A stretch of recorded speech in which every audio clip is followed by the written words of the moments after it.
Officials welcome announcement of truce agreement, calls for surge in humanitarian aid to Gaza.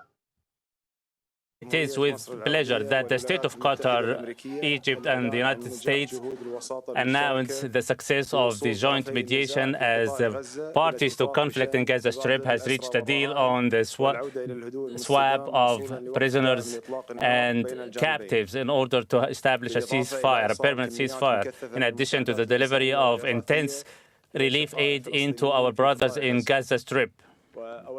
Here, at the outset, I would like to extend appreciation to our partners in Egypt.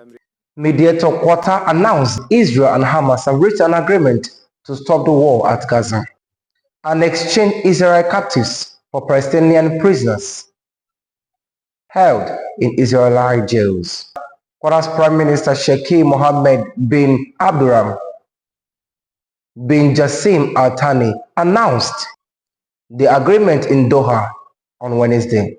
He said the ceasefire will take effect on Sunday, January 19. The deal will lead to the release of Israel captives and Palestinian prisoners and a surge in humanitarian aid to Gaza, Sheikh Mohammed said. At least 46,707 people have been killed in Israel's war on Gaza. According to the Palestinian Health Authority, Israel launched a devastating assault in response to Hamas-led attack on southern Israel on October 7, 2023, in which at least 1,139 people were killed, according to Israel's captives, and approximately 250 others held captive. Here are the key reactions from across the world to the announcement of the truce agreement. Today, Hamas and Israel have agreed to that ceasefire agreement and the whole ending the war.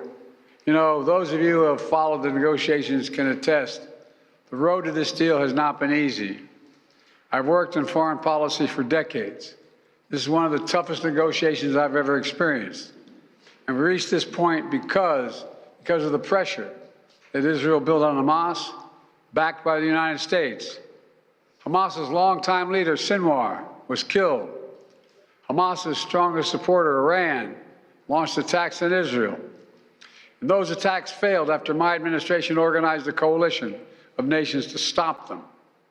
And after I ordered the U.S. ships and planes to come to Israel's defense, we also shaped Israel's strong and calibrated response, destroying Iran's air defenses.